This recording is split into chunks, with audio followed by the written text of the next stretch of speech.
So, the next Mercedes to get the axe is this car, the Mercedes B-Class. This is closely related to the Mercedes A-Class, so it is no surprise that the B-Class is going too. The question is though, can the same updates that the A-Class got keep the B-Class going for another 2 years? Well, let's find out. Hello everyone, welcome to Everything Cars and More. This is the #1 place to be for car news and reviews. Sit back, buckle up, let's go.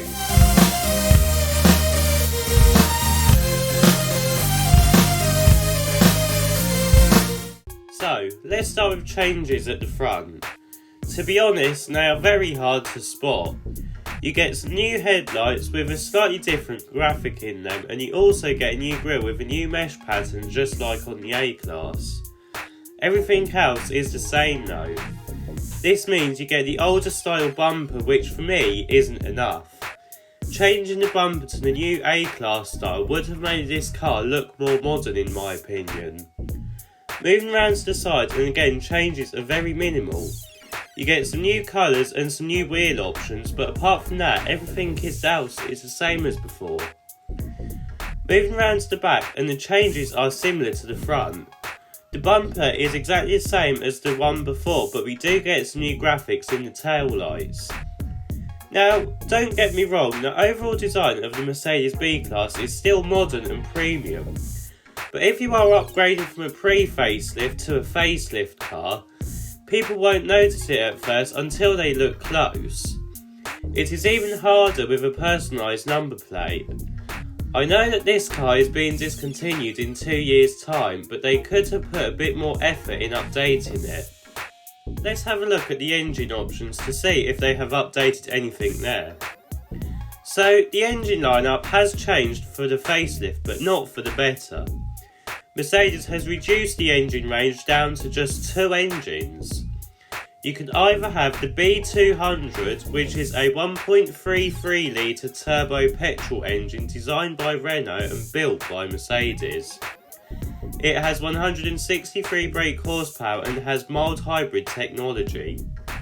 The power goes through a 7-speed dual clutch transmission gearbox. The next engine is the B200D. This uses a 2 litre diesel unit with 150 brake horsepower. The power on this goes for an 8-speed twin clutch automatic.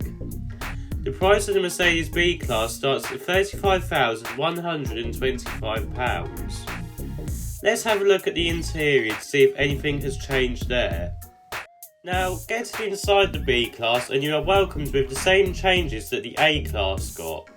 This means you get the newer Mercedes steering wheel as well as the newer MBUX 2.0 without the touchpad. You also get some new materials, but apart from that everything else is the same.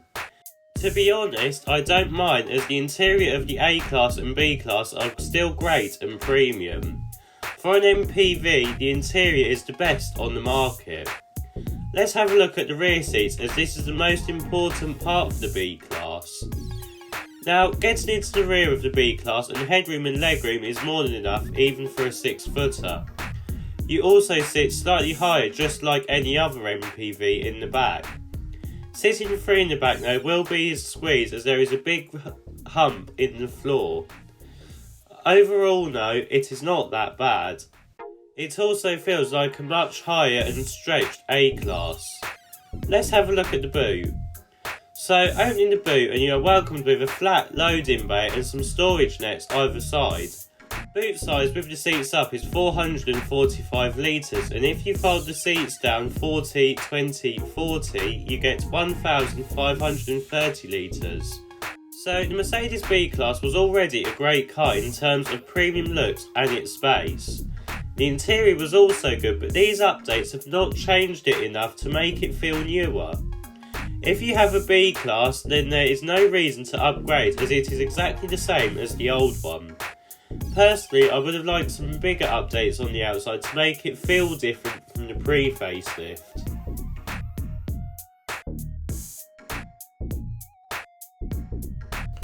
If you like this video, please don't forget to like and subscribe.